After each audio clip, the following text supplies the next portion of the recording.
Hello, everybody. It's been a while. Hope everyone is having a good day, good week. So as you can see in my background right now, and this is for the reason why I haven't been able to get a video out, it's because I'm in another city right now. I'm not in my current setup, my current establishment. So you have this nice backdrop, this nice wooden backdrop of my hotel room, instead of, my nice one-piece boxes. And today I want to do a opening. I want to do an opening of the Japanese version of PRB01 to kind of celebrate the release of PRB01 in the US. And the reason why I have this Japanese version is because I actually bought this from, if you guys can see, I bought this from the official Bandai store in Japan. And that's where I am right now. I'm in Japan. So, konnichiwa, everybody. Anyways, so please, before I go and open up a few of these packs, like, comment, subscribe. I really do appreciate everyone's support. I think I'm at like 299 subscribers. So when I get back into the US in about a week and a half, I will have to do another video where it is another giveaway.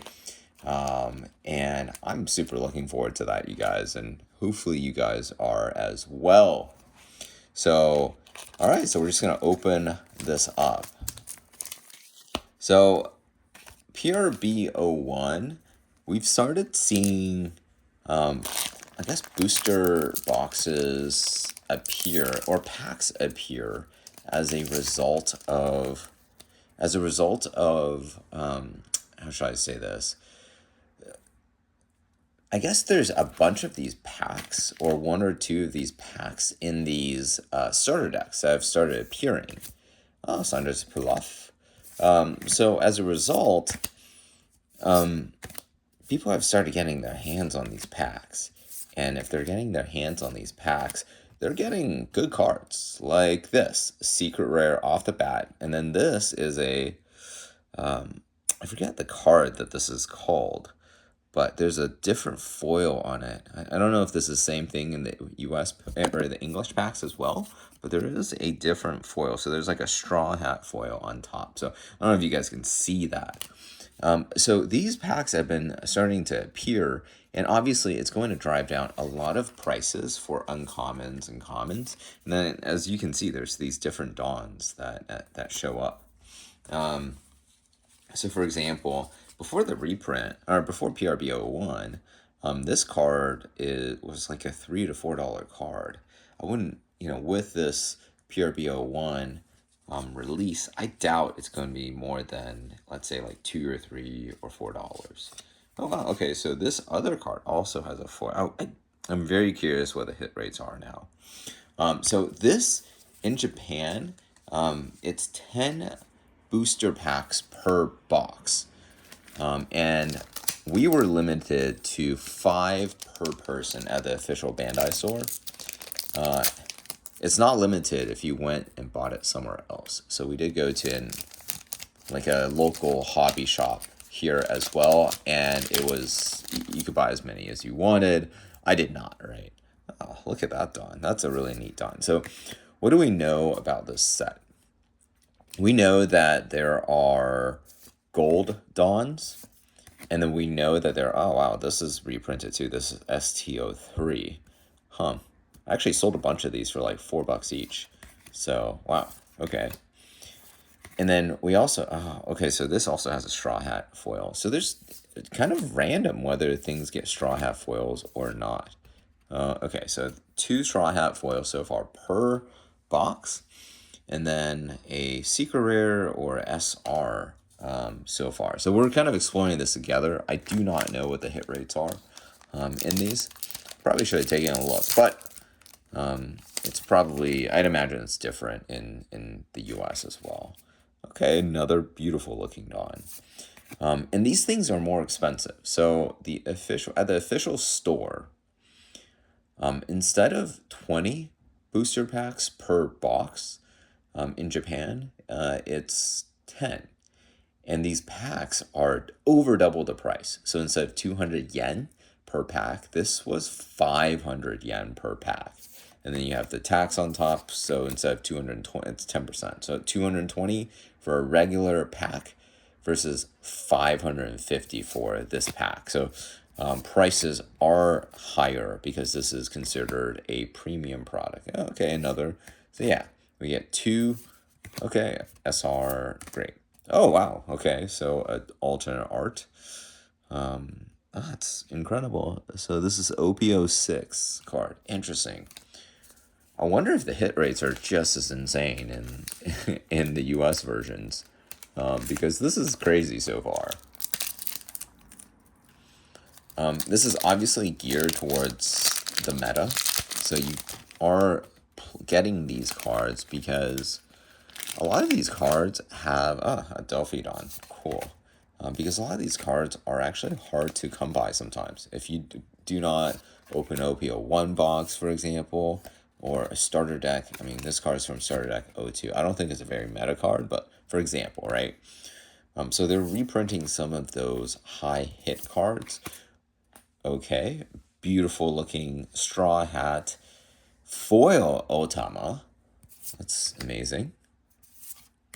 SR and so this. Okay, this is interesting. I wonder what the demand is going to be. So you have this alternate art version of this card, and this art has the straw hat layer on top. Interesting. All right, so we've opened 4 packs so far, and we've seen a lot of really, really beautiful cards in here, and I'm very stoked for this. And by the way, there is a chance at a God pack. And a God pack just meaning as soon as you open the pack, you'll see every single card is a manga art. Every single one. That to me is absolutely bananas. That there is a chance, and I think it's like 1 in 10 cases, something like that. The hit rates are different in Japan versus the US, but same idea. Okay, nice. Beautiful. Man, all these cards are so nice. Oh, okay. I think that's 1,000 volt Amaru or 2 million volt Amaru. Now I'm reading it right now. So, guys, like this is releasing in the next week or so. So I guess I just want to say that if you are holding on to a bunch of these uncommons, some are worth like $2 each. If those prices haven't dropped just yet, you guys need to sell them right away because this reprint is going to destroy those uncommon prices. Jeez, these cards are so nice. I really do hope that they do this kind of straw hat foil on top. That's just such a cool little wrinkle. All right, so we've opened 6 packs so far. No God packs yet. I know, should have already hit this, but nothing just yet. We still have a few more chances. I did buy a decent number of packs here. I don't know how much I want to keep, or how many I want to keep. But I do think I want to... Oh, wow. Okay, so a nice foil Dawn. So I guess the Dawns that we've had so far, none of which were foils. There is a chance for a foil Dawn. Now, this just kind of throws collectability really up in the air. Otama, I mean, this was like a $4 card. At some point, it was above that. Tsuru, this was, I think, like $2 or $3 at some point. So, yeah, guys, like, just, if you're holding on to, oh, nice. Yeah, and this card, I think, was also like $1. If you're just holding on to uncommons, time to get rid of them. Not going to be able to make that much money now with the release of PRB01. And as part of my tier list, I did have PRB01 lower. I'm very much open to being wrong here. But just, I guess my take is that PRB01, I mean, in Japan, I think this is a wonderful example. in Japan, because there are no new cards in this set. These are all just reprints or alts.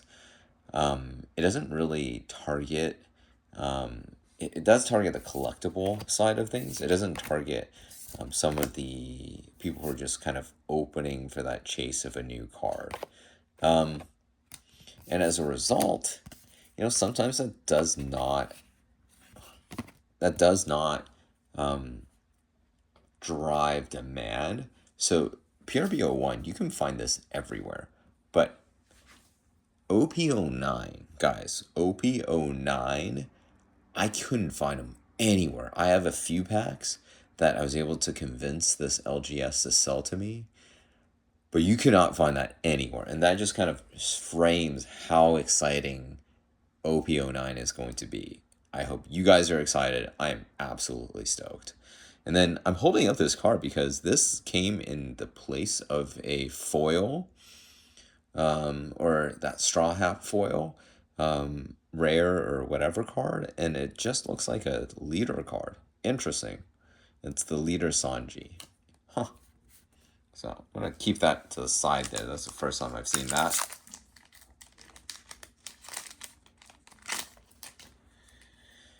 Okay, and Nell Dawn. That's pretty neat. Another Pilaf. Boa. So on and so forth. Radical Beam. Okay, nice little foil looking Tsuru. Another rare. Secret rare. And another foil. Okay, cool. I think this is Houndoom, right?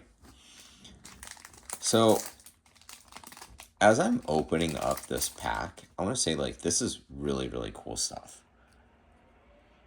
Like, if you're a Dawn collector, why wouldn't you go for 10 of these things, right? Or I guess there's gold versions of Dawns out there as well. I don't know if it's all Dawns you have gold versions for, but you do have all these different, like, Dawns that, whatever you want to have to kind of represent yourself. I guess, one thing I do want to say with One Piece, even though I'm, like, super excited for the future releases, I just want to say that the one problem with One Piece, and yeah, you know what, we're just going to open another 5 packs.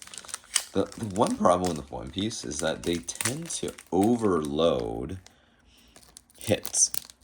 And what I mean by that is, you're probably just like, Joe, what the hell are you talking about? Like, don't you want to have more hits in a set to make it better to open? And I would say yes and no. Ooh, a Linlin Dawn. That's pretty neat. Yes and no, because you don't want to get everyone too excited about a single set. Another Sanji leader. The second you do that, it makes the next set, that crash, that fall off of the next set really, really tough. And it kind of drives people away from the hobby. So what I also mean by that is, if you look at what's happened with Pokemon, right? Well, Pokemon, I think the longevity of that game, what they're really, really, really good at is they are amazing at just making sure that the hits are spread out. That you're not just looking for, you're not just like looking to buy one set, right? It's not just all Evolving Skies or all Astral Radiance or all Temporal Forces, right? You have one or two really, really top tier hits in every single set. So, and it's consistent from set to set to set, right? They're not adding, kind of like all these different rarities and foils. That's kind of, you get a sugar rush, near-term sugar rush in demand when you do things like that. But it kind of drives away a long-term demand for the game. What is this? What an absolutely sick-looking alternate art for Law. That's so cool. I'm stoked about that. That's great. Oh my gosh. So games tend to do that sometimes. Bandai is they do this all the time. They're very much guilty of this. And what that tends to do is once we get to, let's say, an OPO10, right? I don't know the numbers. I have zero insider information about this, but because of how good OPO9 is, with the three different or four different manga rares plus a gold manga rare plus all these different things, I can already guarantee you that demand for that set and for the following set is going to be a fraction.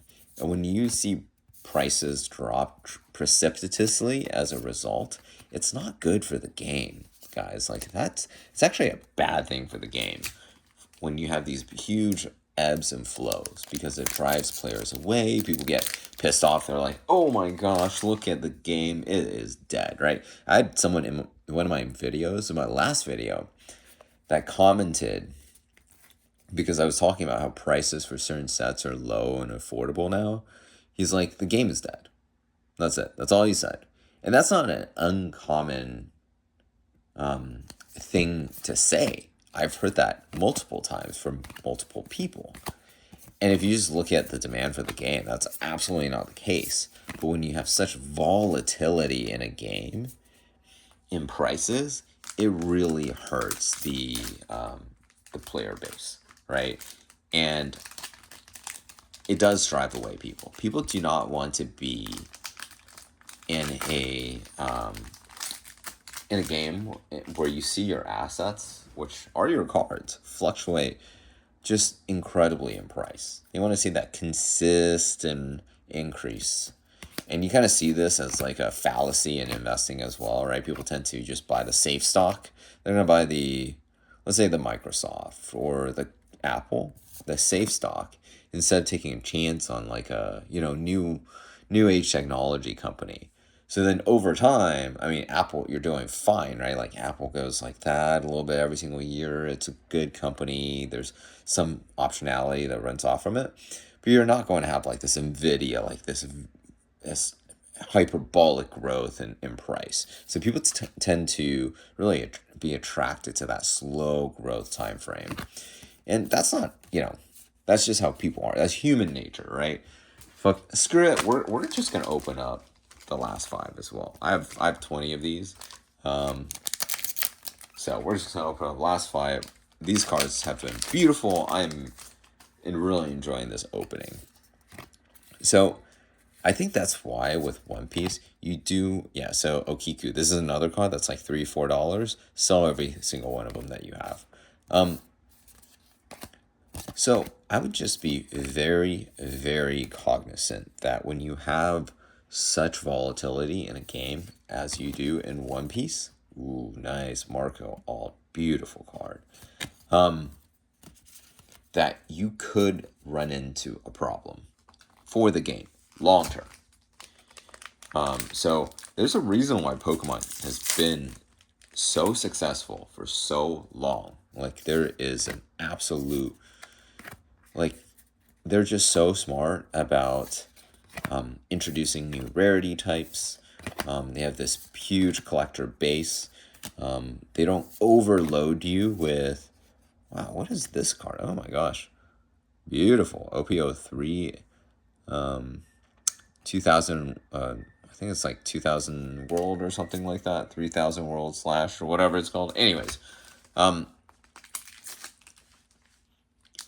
so I think if you were to hold One Piece for the long term, like I plan to do, you just have to recognize that there's going to be a lot more peaks and valleys in this game because of how Bandai has framed and how they tend to release things, right? They don't really control supply very well. They don't particularly manage the types of cards that they release. They tend to overprint sometimes and underprint others. It's a lot like Magic the Gathering. But once you have that player base and your consistent, loyal player base that gets to enjoy the game and love the game for the long term, I think it creates for a very good game long term. But it definitely, you're gonna see that those layers of volatility. Man, these cards are so sick. Holy smokes. I am ecstatic about the cards I'm getting right now. Jeez. Yeah, I wonder if in the English version we're also going to get like these different types of rarities. Probably should. Yeah, I've been pretty out of pocket, so unfortunately I haven't had the chance to watch, those videos that people have posted so far. And I'll get to that at some point. Last chance for romance, nada. Well, still, I think out of what, 20 packs, which was altogether about $75, maybe a little bit more than that. We did get like a decent number of really good looking cards and alternate arts. And see, this is an alternate art, secret rare, another alt. So another secret rare. Jeez.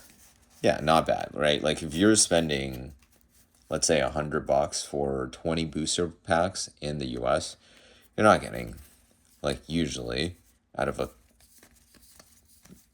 beautiful, out of like a single booster box, you're not getting like so many alts and so many different things, right? So there is a reason why they've priced this relatively higher. And it's higher at MSRP too. So in the US, I think it's like $1 to $1.50 more expensive. So, geez, so 6 hits in 20 booster packs. You're not going to get that anywhere else. But anyways, well, I hope you guys have enjoyed the video. I have absolutely enjoyed opening these packs with y'all. So I will be back with another video soon-ish. I might actually just film it right after this one, but then, parse it out for a little bit, so that you guys have more consistent content, right, to take a look at. So, anyways, I hope you guys are having a good day. Please like, comment, subscribe, and I'll see y'all next time.